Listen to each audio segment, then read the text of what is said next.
Quiero invitarle a que abra su Biblia, por favor, en el Salmo 101. Al inicio de cada año, usted sabe que es muy común que nosotros tengamos una tendencia a pensar o a reflexionar respecto a lo que hicimos en el año pasado, pero también a proyectar aquellas cosas que nosotros pensamos que debemos o que queremos hacer en el futuro. Y esto es algo muy natural, a esto le llamamos los buenos propósitos de Año Nuevo. Si usted revisa, a lo mejor algunos de los propósitos del año pasado no se cumplieron. Algunos a lo mejor decían, no, ahora sí o sí voy a bajar de peso, por lo menos 5 kilos y ahorita está 10 arriba. Alguno a lo mejor dijo, voy a leer más, aunque sea por lo menos un capítulo de la Biblia diario, y pasó el año y no leyó nada de la Biblia. A lo mejor alguno dijo, yo quiero procurar un poquito más a mis amigos, quiero estar más cercanos a ellos y ni siquiera les hizo una llamada en todo el año. Algunos se pudo establecer como propósito, voy a correr un maratón, y no corre ni por las tortillas que le ponen en la mesa, se va hasta despacito cuando va por ellas. Así es que hay muchos propósitos que nosotros establecemos siempre, pero yo quisiera preguntarles a ustedes cuáles de estos propósitos que nosotros establecemos están ligados o están relacionados con el propósito que Dios tiene para nuestra vida. Es decir, de qué forma o de qué manera nosotros conectamos con la voluntad de Dios y pensamos en lo que Dios quiere para nosotros y no solamente pensamos en aquello que nosotros queremos para nosotros mismos. Hoy yo quiero que proyectemos el año. Hoy yo quiero que usted saque su agenda. Si utiliza agenda, algunos la utilizan de manera electrónica, pues utilice su agenda y diga, bueno, en el proyecto de este año, en este plan que yo tengo para este año, quiero establecer algunas cosas que Dios dice que yo tengo que establecer como propósitos en mi vida. Y vamos a partir del Salmo 101 para ver algunos propósitos que usted puede establecer para este año. Dice el Salmo 101, misericordia y juicio cantaré, a ti cantaré yo, oh Jehová. Entenderé el camino de la perfección cuando vengas a mí. En la integridad de mi corazón andaré en medio de mi casa. No pondré delante de mis ojos cosa injusta, aborrezco la obra de los que se desvían, ninguno de ellos se acercará a mí. Corazón perverso se apartará de mí, no conoceré al malvado. Al que solapadamente infama a su prójimo, yo lo destruiré. No sufriré al de ojos altaneros y de corazón vanidoso. Mis ojos pondré en los fieles de la tierra, para que estén conmigo. El que ande en el camino de la perfección, éste me servirá. No habitará dentro de mi casa el que hace fraude. El que habla mentiras no se afirmará delante de mis ojos. De mañana destruiré a todos los impíos de la tierra, para exterminar de la ciudad de Jehová a todos los que hagan iniquidad. Cuando usted lee este salmo, algunas de estas palabras seguramente le pueden parecer bastante rudas o bastante fuertes, pensando siempre en que nosotros hablamos mucho acerca del amor y de la misericordia, y luego encuentra estas declaraciones tan fuertes en las cuales se habla acerca de la justicia. Lo interesante es que el salmista parte de que él quiere cantar tanto de la misericordia de Dios, pero también quiere cantar acerca del juicio de Dios. A nosotros nos gusta siempre cantar acerca de la misericordia de Dios, pero se nos olvida hablar acerca del juicio de Dios. Y si notan, la mayoría de las declaraciones que están dadas aquí tienen que ver con justicia, pero al mismo tiempo tienen que ver con misericordia. Porque cuando uno hace justicia para alguna persona, al mismo tiempo está mostrando misericordia por otra. Es decir, las personas a las cuales se les está hablando aquí como aquellos que se desvían, como aquellos que hacen iniquidad, son personas que lastiman a otros, que dañan a otros, que afectan a otros, y por lo tanto, cuando tú haces justicia y aplicas esa justicia a esas personas, estás mostrando misericordia por aquellas personas que están siendo dañadas por los otros. El Salmo 101, hermanos, es un salmo escrito por el rey David. Este salmo muy probablemente fue escrito en la coronación del rey David. Se sabe que por lo menos hubo 3 coronaciones en la vida del rey David, o 3 ungimientos. El primero se dio, recuerde usted, cuando el profeta Samuel fue enviado a buscar a aquella persona que sucedería o que estaría reinando después de Saúl. Y en esa ocasión David era un joven, era quizás un adolescente de alrededor de 17 años, y en ese momento fue ungido. Y proféticamente se dijo que él sería rey, pero pasaron años para que esto pudiera lograrse. Posteriormente, cuando muere Saúl, hermanos, es entonces cuando David es ungido como rey, pero es ungido como rey solamente de algunas de las tribus del sur del pueblo de Israel. Las tribus del norte no lo habían aceptado todavía como su rey. Así es que hubo una tercera coronación en la cual ya todas las tribus lo aceptan como rey de Israel. Y es muy probable que este Salmo 101 fuera escrito en esta última coronación. Ya cuando David ahora sí es aceptado por todos como rey, y entonces él establece en su agenda lo que él quería que fuese su gobierno, lo que él quería que sucediera o que ocurriera con él y con el pueblo de Israel. Y en este sentido, hermanos, me parece que si nosotros tomamos las declaraciones que está haciendo el rey David, nos pueden ser útiles para que nosotros establezcamos nuestra agenda este año. Porque usted en algún lugar ejerce autoridad. O algunos, aunque se sientan muy devaluados y consideren que no tienen autoridad alguna, en algún lugar usted tiene que ejercer autoridad. La puede ejercer en su familia, la puede ejercer en su trabajo, la puede ejercer esa autoridad o ese liderazgo en el contexto de los amigos, pero en cualquier lugar donde usted esté, usted puede ejercer liderazgo y puede ejercer autoridad. Y por algo, entonces, creo que este salmo nos puede ser bastante útil. Este salmo, hermanos, podría llamarse también como el salmo de las resoluciones. Y estas son resoluciones que yo le quiero proponer. En el versículo 1 y 2, que ya leímos nosotros, vemos cómo el rey David anuncia que él desea que la misericordia y el juicio imperen en su gobierno. Él dice: yo quiero que la justicia y la misericordia sea cantada, sea dicha por mí en todo momento y en todo tiempo. Y que yo viva procurando la protección de las demás personas. Pero luego, a partir del versículo 2 en la parte B y hasta el versículo número 8, vienen estas sentencias o estos compromisos que David anuncia que va a seguir en su gobierno. El primer compromiso lo encontramos en la segunda parte del versículo 2, cuando dice: en la integridad de mi corazón andaré en medio de mi casa. Quizás si estuviéramos en este tiempo, David pudo haber dicho: el buen juez por su casa empiece. Es decir, en este año, hermanos, yo quiero proponerle a usted que empiece por ser íntegro con los más cercanos.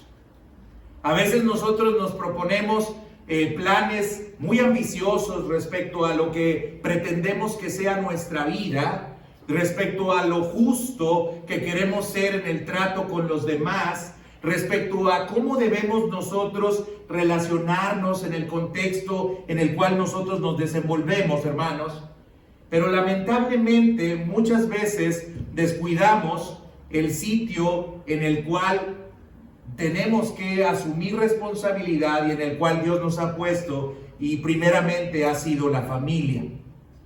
Este dicho de que el buen juez por su casa empieza, se dice precisamente porque lamentablemente olvidamos esta realidad.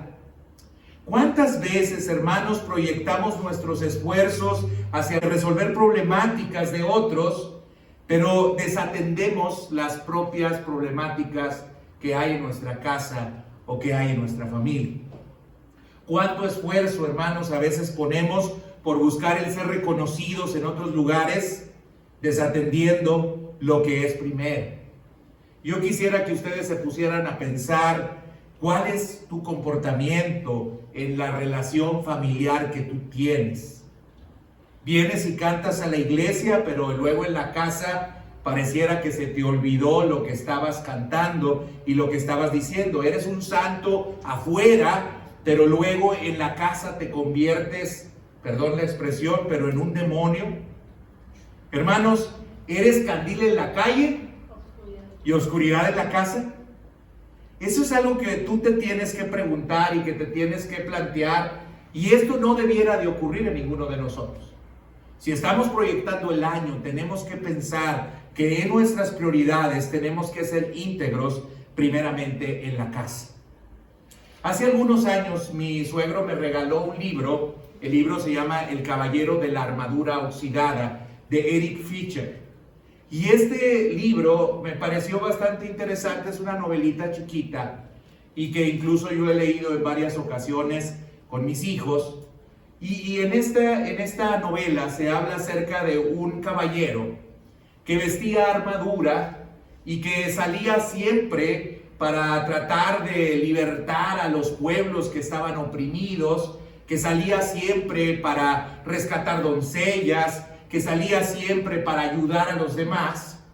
Pero resulta, hermanos, que lamentablemente este caballero estaba tan comprometido con el trabajo que hacía al exterior, que incluso siempre quería estar preparado para salir y hasta utilizaba y llevaba siempre su armadura. De tal manera que la armadura se oxidó y ya la armadura no se la podía quitar. De hecho, su hijo no lo conocía. Él llevaba puesto el casco de tal manera que no lo podían ver. Él llevaba toda la armadura de tal manera que cuando quería abrazar a su esposa, lastimaba a su esposa con la armadura. De tal manera que este hombre tuvo que salir y hacer un viaje largo para tratar de encontrar el quien le ayudaba para liberarse de esa armadura y para de esta manera entonces él poder volver a relacionarse con su familia, que su hijo lo pudiera conocer, que pudiera tener una relación normal o natural con su esposa. Y eso fue lo que intentó el caballero de la armadura oxidada. Hermanos, me parece que metafóricamente o analógicamente eso es algo que nosotros tendríamos que procurar hacer. Ser íntegros primero en la casa, en la familia. Hermano, no salga a rescatar a otros si no empieza por rescatar primeramente a los suyos. No salga a ayudar primeramente a los otros si no ha ayudado primeramente a los suyos. No trabaje solamente en lo exterior y descuide lo interior. Hermano, dicho en otras palabras, hay algunos autores como Charles Spurgeon que dice: no se puede ser un buen rey cuando tu palacio es un centro de vicio, ni un verdadero santo aquel cuya casa es una escena de contiendas, ni un ministro fiel aquel que no es bienvenido cuando aparece en su casa. Dice William también Gurnall: es un mal marido el que tiene dinero para gastar entre sus amigos de afuera, pero no tiene para llevar la provisión a su casa. Puede ser un buen cristiano el que exhibe toda su religión allá afuera y no le queda nada para sus allegados o para los de su casa. También lo dice Adam Clarke: es más fácil para muchos hombres andar con un corazón perfecto en la iglesia o incluso en el mundo que entre sus propias familias. ¿Cuántos hay que son mansos como corderos entre los otros y cuando están en casa son como avispas o como tigres? Eso lo dice Adam Clarke. Hermanos, me parece que la primera resolución que usted y yo podríamos hacer es la misma que hace en el Salmo 101 David, cuando dice: en la integridad de mi corazón andaré en medio de mi casa. Sea íntegro en su casa este año, hermano. Note cuánto ha descuidado su casa. Vea qué tan descuidados están su esposa o sus hijos. Y piense en que una prioridad es que usted empiece por su casa. La segunda cosa que encontramos en el Salmo 101 y que quiero proponerle que usted lo ponga en la agenda es el no dejarse guiar por los deseos de sus ojos. Vean lo que dice a continuación el salmista. Dice: no pondré delante de mis ojos cosa injusta. En el original, si lo quisiéramos traducir de manera literal, lo que está diciendo aquí el salmista es: no pondré palabra de Belial delante de mis ojos. Y se cambia entonces, la palabra es traducido aquí como por cosa. En Primera de Juan, capítulo número 2, versículo 16, recuerde usted que el apóstol Juan nos dice que todo lo que hay en el mundo, los deseos de la carne, los deseos de los ojos y la vanagloria de la vida no provienen del Padre, sino del mundo. Y a lo mejor usted recuerda cuando lee este pasaje las tentaciones de Jesús, porque las tentaciones de Jesús están asociadas con estos tres aspectos que está señalando Primera de Juan capítulo número 2. Y que ahora también está haciendo referencia el mismo salmista aquí. Hay cosas que a veces nosotros estamos dispuestos a escuchar, a prestarle atención y a seguir cuando no debiéramos de hacerlo. Y esto es justamente lo que nos enseñó Cristo. Mire, si usted va a Mateo capítulo número 4, versículo 1 al 11, se va a dar cuenta cómo Cristo no estuvo dispuesto a poner atención a las palabras de Belial que estaban siendo puestas delante de él. En el capítulo 4 se nos dice en el versículo 1: entonces Jesús fue llevado por el Espíritu al desierto para ser tentado por el diablo, y después de haber ayunado 40 días y 40 noches tuvo hambre. Y vino el tentador y le dijo: si eres hijo de Dios, di que estas piedras se conviertan en pan. Y él respondió y dijo: escrito está, no solo de pan vivirá el hombre, sino de toda palabra que sale de la boca de Dios. Se acerca el tentador y a través de sus palabras quiere desviarlo de un propósito que él tenía. Y pone tentación a través de una necesidad de tipo física. Pone tentación a partir de un deseo de la carne. Y esto es algo que nosotros debemos de evitar. Pero sigue diciendo ahora el versículo número 5. Entonces el diablo le llevó a la santa ciudad y le puso sobre el pináculo del templo y le dijo: si eres hijo de Dios, échate abajo, porque escrito está: en sus manos te sostendrán para que no tropiece con tu pie en piedra. Y Jesús le dijo: escrito está también, no tentarás al Señor tu Dios. Otro aspecto más en el cual a través de las palabras Satanás incita a Jesús para que se desvíe de los propósitos que Dios tenía para él. Y finalmente encontramos la última declaración cuando le dice que lo llevó a un monte muy alto, le mostró todos los reinos del mundo, la gloria de ellos, es decir, la vanagloria de la vida, y le dijo: todo esto te daré si postrado me adorarás. Y Jesús le dijo: vete, Satanás, porque escrito está: al Señor tu Dios adorarás y a Él solo servirás. Hermano, tiene que resolver este año apartar de sus ojos toda cosa mala.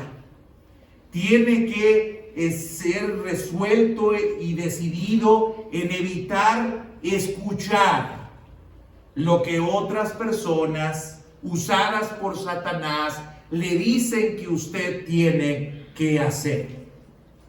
En la corte de David seguramente habrían muchas personas que tenían intereses diversos, que se acercaban con él con algunas a veces malas intenciones, que se iban a acercar a él con el propósito de ponerle algún traspié o algún obstáculo.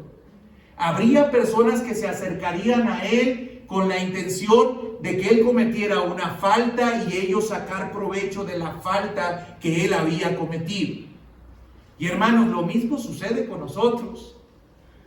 Hermanos, hay personas que buscan la manera de hacernos tropezar. Hay personas que buscan la manera de avergonzarnos. Hay personas que buscan la manera de ponernos en mal con otros. Y es por eso que debemos de ser cuidadosos a los consejeros que nosotros tenemos y a lo que nosotros escuchamos. Por eso David dijo, yo no voy a permitir que ninguna palabra de Belial esté delante de mí. Yo no voy a permitir que delante de mis ojos se presente alguna cosa injusta. Y yo quisiera preguntarte aquí algunas otras cosas más. ¿Qué te proponen tus amigos? ¿Qué te dicen tus compañeros de trabajo? Y yo te pregunto, ¿permitirás que ellos sigan haciendo esas propuestas y consentirás en escuchar constantemente las propuestas que ellos te están haciendo? ¿Permitirás que constantemente te asedien presentándote cosas que son injustas para que tú hagas? Es algo que tú tienes que ser muy resuelto este año. Hay personas que lamentablemente son muy influenciables y fácilmente prestan atención a lo que las otras personas les dicen que tienen que hacer, aun cuando estas propuestas que les están haciendo no les producen ningún bienestar, no les produce ningún bien. Este año, procura lo que te hace bien. Aparta de ti aquellas cosas que sean injustas. No permitas que ellas se aniden en tu corazón y en tu mente. El salmista sigue diciendo, aborrezco la obra de los que se desvían. Ninguno de ellos se acercará a mí, corazón perverso se apartará de mí, no conoceré al malvado. Esta es una tercera recomendación que el salmista nos hace o nos propone cuando dice que él se va a apartar de las malas personas. Para eso también hay dichos populares. Usted conoce el dicho que señala que el que con lobos se junta, aullar se enseña. Ese sí se lo sabe, ¿verdad? Si le digo, Génesis 3:25, quién sabe, ¿verdad? Pero el que con lobos se junta, aullar se enseña. Hermanos, cuidado con las personas de las cuales nosotros nos rodeamos. Por eso también la Escritura dice, y a esta también se la deben de saber, las malas compañías corrompen las buenas. También leen la Biblia y a ver, hermanos, sí se las sabe. Hermanos, cuidemos las personas con las cuales nosotros nos relacionamos. En el Antiguo Oriente, hermanos, aborrecer significaba rechazar. Significaba el abandonar. Significaba el apartar de nosotros aquellas cosas, y en este caso habla ahora no de cosas, sino habla de personas que nos pueden hacer mal. Hermano, sea más selectivo con las personas con las cuales usted se relaciona. A veces uno dice, es que mi temperamento es así, yo soy muy social. Yo soy una persona muy dada a buscar a las otras personas, soy muy empático y simpático también. Y de manera natural la gente quiere estar conmigo, quiere convivir conmigo, quiere hacer cosas conmigo. Hermano, sea selectivo con las personas que están a su alrededor. Aparte a aquellos que están desviados de Dios o apartados de Dios. Aquellos que se desvían, cuando el texto dice eso, se refiere a aquellos que caen y que viven en pecado, hombres que fallan o personas que fallan y permanecen siempre lejos de la palabra de Dios. Son de las personas que nosotros nos tendríamos que alejar.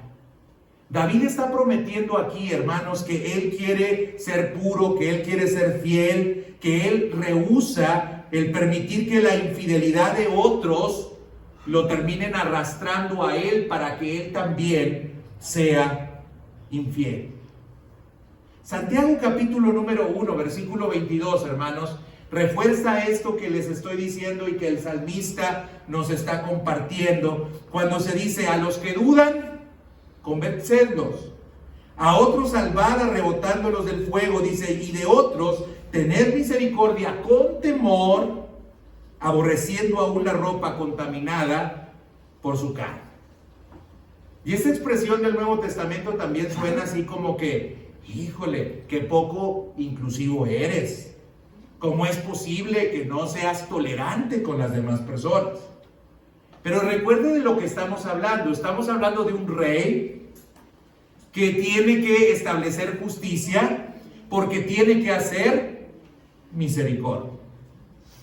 Y hermano, a lo que yo voy es que los cristianos no podemos permitir ningún tipo ni clase de injusticia. Aquel que se comporta de una manera equivocada, no le podemos solapar. Aquel que hace el mal en contra de otros, no lo podemos alentar para que siga viviendo así. Hermanos, Charles Spurgeon decía que el odio al pecado es un buen centinela a la puerta de la virtud. Si usted odia al pecado, entonces se va a mantener virtuoso. Si usted odia al pecado, entonces usted se va a mantener puro y se va a mantener santo. Pero si usted solapa el pecado en usted mismo y en la vida de otras personas, entonces, hermanos, olvídese de usted, que usted pueda ser una persona virtuosa. El mismo salmista, en el capítulo número 1, el Salmo 1, decía: bienaventurado el varón que no anduvo en consejo de malos, ni estuvo en camino de pecadores, ni en silla de escarnecedores se ha sentado. Las compañías son muy importantes, hermanos. No me diga que no tienen influencia sobre usted. No me diga que no tienen afectación sobre usted. Hermano, con las personas que usted convive se parece a ellas. Hay cosas que, por ejemplo, en mis expresiones yo no tenía, pero me casé con mi esposa y ahora las digo. O hay cosas que ella no decía o no acostumbraba decir y ahora las dice porque se relaciona conmigo. Hermanos, terminamos pareciéndonos con aquellos con los cuales nosotros nos relacionamos. Por eso el Salmo 111:1 también nos dice claramente: hermanos, alabaré a Jehová con todo el corazón, en la compañía y en la congregación de los rectos. Y yo aquí quiero hacer una acotación y hacer un comentario y decirle: hermano, ¿con quién se junta más? ¿De quién se acompaña más? ¿De la compañía de los rectos? ¿O de aquellos que dice el Salmo 1 buscan pecar? ¿De aquellos que constantemente procuran burlarse de los demás? ¿De quién se acompaña usted, hermano? Resuelva, por favor, así como resolvió el salmista, el apartarse de todas aquellas personas que hacen el mal. ¿Cómo han afectado las compañías en su vida? ¿Qué ahora usted hace que no hacía? ¿Cómo piensa ahora usted y no pensaba así? ¿Cómo se relaciona con nosotros y no se relacionaba de esa manera? Tiene que ver, hermanos, con las personas con las cuales usted se está relacionando.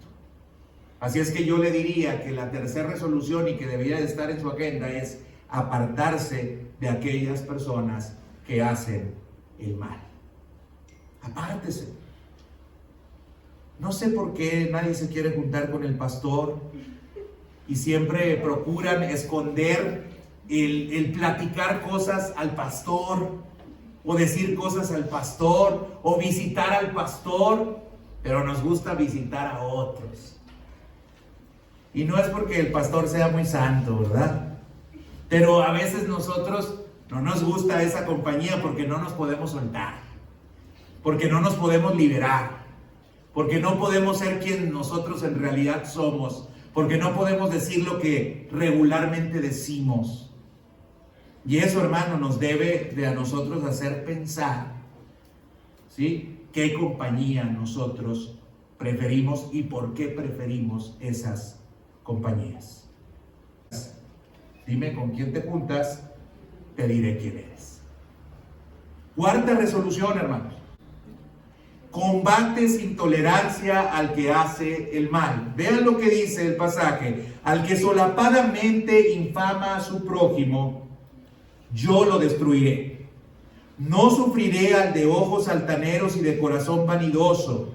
De mañana destruiré a todos los impíos de la tierra para exterminar de la ciudad de Jehová a todos los que hagan iniquidad. Híjole, hermanos, ya les voy a dar hasta armas para que salgan a destruir a los malos. Las armas de nuestra milicia no son carnales, sino poderosas en Dios para destrucción de fortalezas, derribando todo argumento que se levante en contra del conocimiento de Cristo y llevando todo pensamiento cautivo a la obediencia en Cristo Jesús. Hermanos, este rey tenía poder para dar o quitar vida. Este rey tenía facultad para impartir justicia y para exterminar a aquellos que se comportaban de manera injusta. Por supuesto que tenemos que guardar proporciones, ¿verdad? Yo no le puedo decir a usted que entonces salga con la espada desenvainada para hacer justicia contra todos los malos y para cometer a veces pues algunas injusticias porque no tenemos elementos suficientes para juzgar algunas cosas. Es decir, hermano, si Dios le ha dado autoridad en algún lugar, recuerde que la Escritura dice que Dios le ha dado autoridad para impartir justicia. Hay lugares en los cuales usted es competente para poder impartir justicia. Y en esos lugares, hermanos, la recomendación que hace el salmista es que usted no debe de tolerar a aquel que hace el mal. Para ser muy claro, si usted administra un negocio y las personas que trabajan para usted hacen mal, hermano, usted no puede tolerar que esas personas sigan haciendo el mal. Usted no puede permitir que esas personas sigan haciendo lo que bien les parece. Si usted es jefe o director o gerente o lo que sea en algún lugar, usted no puede permitir que las personas que están subordinadas a usted por el misma jerarquía de la estructura puedan estar haciendo el mal. Eso usted no lo puede tolerar. Eso usted no lo puede permitir porque usted es cristiano. Así que, hermanos, no tolere la infamia. Si hay personas que están constantemente hablando mal de otros, levantándole falsos a otros, diciendo mentiras de otros, calumniando a otros, son personas que usted no debe de tolerar, ni debe de permitir que sigan relacionadas con usted, ni con el espacio en el cual usted trabaja, porque le van a hacer muy mal. Imagínense si el rey David hubiera permitido que entre las personas que estaban en la corte estuvieran personas que solamente difamaban e infamaban a los demás y que calumniaban a los demás. ¿Qué clase de ejercicio de gobierno creen que el rey David podría haber hecho en una situación como esa? Pues obviamente sería un mal gobierno. Pues hermanos, a veces nosotros permitimos esos malos gobiernos en los espacios en los cuales nosotros estamos porque estamos dispuestos a tolerar a aquel que es calumniador y que es difamador. Fíjense lo que dice también: no toleraré al arrogante. David se rehúsa a convivir con aquellas personas que son arrogantes. Incluso él llega a decir que esa arrogancia hasta se alcanza a notar en el rostro de las personas. Una persona arrogante, hermanos, es una persona que siempre está discutiendo en toda situación. La arrogancia siempre tiene que salirse con la suya. Imagínese usted un rey que se hace de acompañar de personas que no tienen la posibilidad de escuchar a otros, de juzgar bien alguna causa, sino que siempre consideran o creen que tienen la verdad absoluta de todas las cosas. No toleres al arrogante, está diciendo el rey David. Hermanos, no lo toleremos. Si queremos hacer justicia y misericordia, no podemos tolerar este tipo de situaciones en los lugares en los cuales Dios nos ha puesto. Y quinta recomendación, hermanos: rodéese de personas justas y solo trabaje con personas que son justas.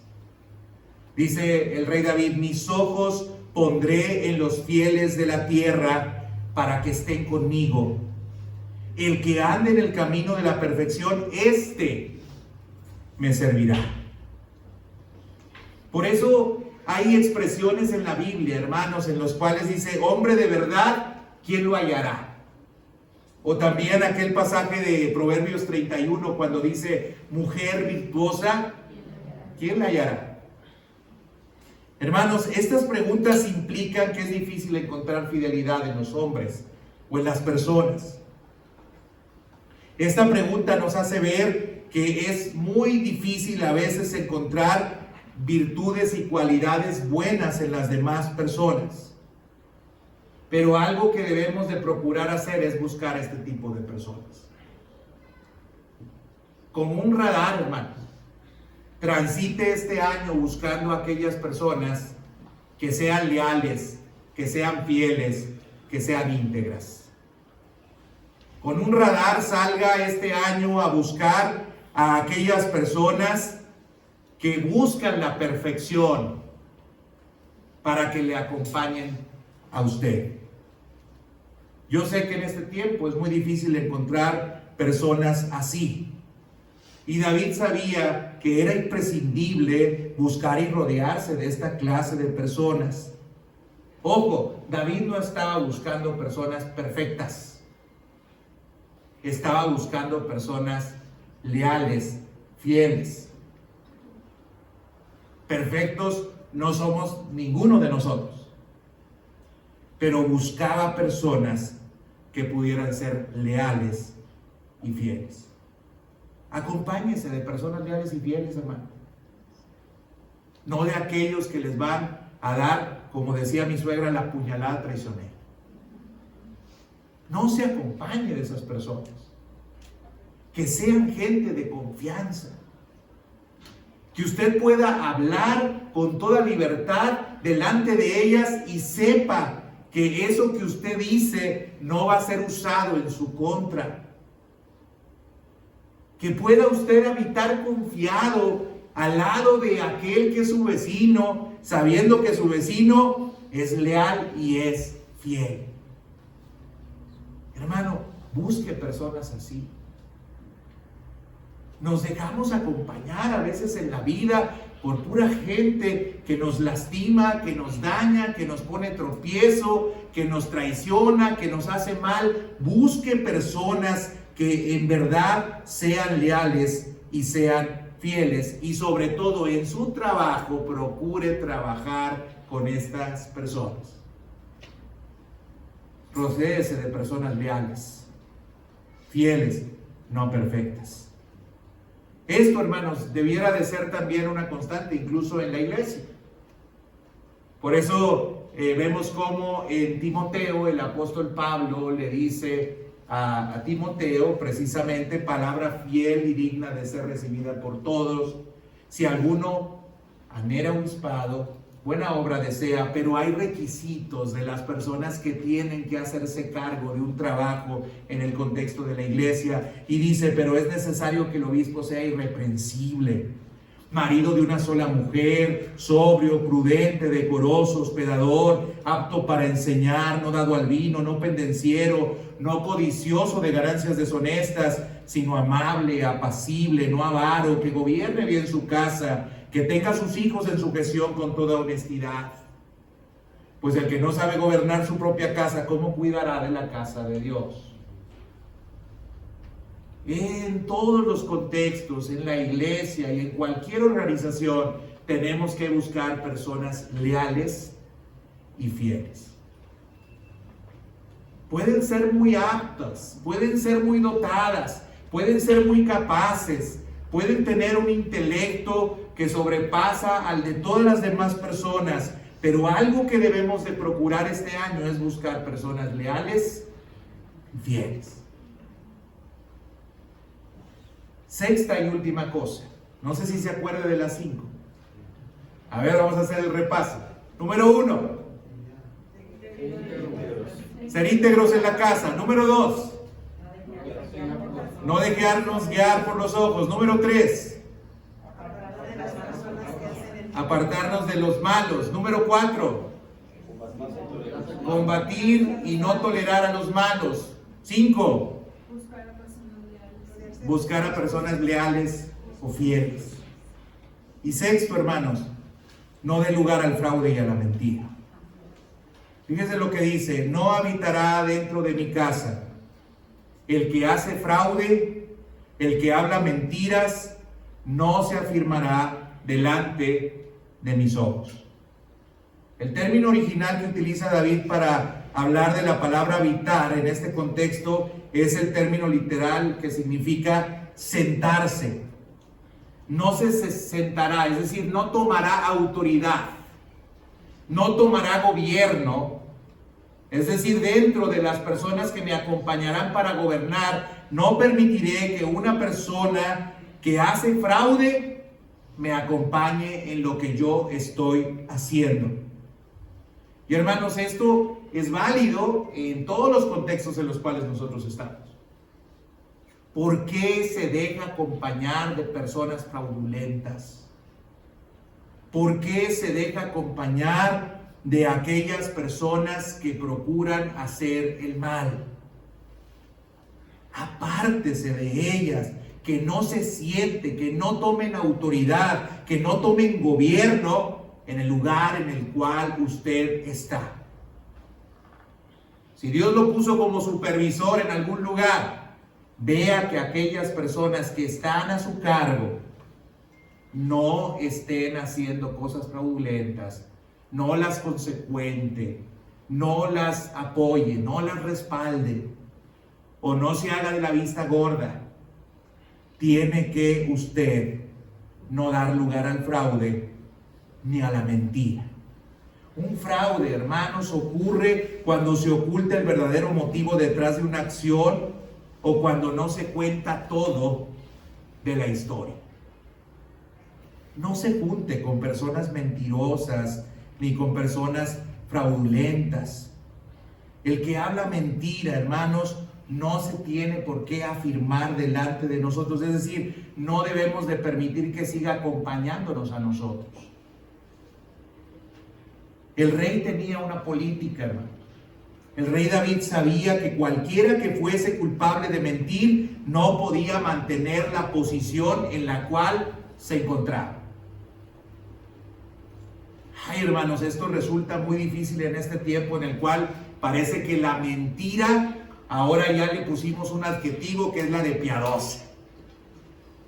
La mentira es piadosa, pues una que otra mentirilla para poder funcionar, para poder operar, para poder trabajar. Pero decía el rey David, la mentira no va a prevalecer. Es una política mía. Ningún mentiroso va a permanecer en el cargo. Yo me voy a hacer cargo de que ya no esté. Dice, de mañana destruiré a todos los impíos de la tierra para exterminar de la ciudad del Señor a todos los que hagan iniquidad. David está tomando la resolución de deshacerse de todos los criminales, incluyendo también la ejecución en este contexto. Yo no le estoy diciendo que haga eso, pero hay leyes en nuestro contexto, hay normas en nuestro contexto, hay reglas en nuestro contexto que tienen que ser seguidas sí o sí por todos. Y nosotros no debemos de permitir que las personas atenten contra ellas. Hermano, en conclusión, ¿qué le quiero decir a usted? Bueno, en conclusión le quiero decir es que usted debe de tratar el pecado como el pecado lo trata a usted. Eso le quiero decir. Trate al pecado como el pecado lo trata a usted. Hermano, usted a veces consiente algunas cosas pensando que no va a pasar nada, que no va a haber consecuencia, que no le va a afectar, que no le va a dañar. Pero hermanos, es claro que Satanás vino para matar, para hurtar, para destruir. Cristo ha venido para dar vida y para dar vida en abundancia. Si Satanás no nos da tregua a nosotros, hermanos, la pregunta que le hago a usted es: ¿por qué nosotros tendríamos que hacerle tregua a Satanás? ¿Por qué nosotros debiéramos de darle cabida a él y permitirle otro año más? Que nos acompañen personas que nos van a malaconsejar. Que nos acompañen personas que nos van a guiar a hacer cosas malas. ¿Por qué nos permitimos el no acompañarnos de aquellas personas que producen bienestar a nuestras vidas? ¿Por qué evitamos el juntarnos, el congregarnos, el reunirnos con aquellas personas que nos van a traer bien, que nos van a edificar, que nos van a hacer crecer, que nos van a ayudar? La conclusión es esa, hermanos. Trate al pecado como éste lo trata a usted. No se compadezca de él, así como él no se compadece de usted. Trátelo como trataría a un asesino. Hágalo morir antes que él lo haga morir a usted. Eso es lo que le estoy diciendo en conclusión, hermano. No tolere el pecado, ni en su vida, ni en la vida de los que le rodean. Eso es lo que debe de estar en su agenda para este año. En otras palabras, procure la santidad. Este año busque ser fiel a Dios. Este año diga: todo lo que yo haga, donde yo me encuentre, donde yo me presente, donde yo esté, voy a servir a mi Dios. Voy a honrar a mi Dios. Ese es el mensaje que le estoy dando. Ese es el mensaje que Dios nos está trayendo el día de hoy como iglesia, hermanos. Procuremos este año la santidad. Procuremos este año la integridad. A través de estas 6 acciones, hagamos todo lo posible para agradar a nuestro Dios. ¿Le parece una buena propuesta para su agenda o propuestas para su agenda estas que les he dado? Pues vamos a tomarlas y vamos a tomarlas en serio. Y en este tiempo en el cual iniciamos una etapa, así como David iniciaba una etapa en su vida, podamos nosotros decirle al Señor: gracias porque me das esta oportunidad más. Y al darme esta oportunidad más, gracias Señor, porque yo sé que me vas a ayudar para crecer, para enmendar algunas cosas, para desarrollarme como no lo había hecho en tiempo pasado. Vamos a orar y vamos a hacer este compromiso con el Señor. Le invito a que se ponga de pie para hacer esta oración.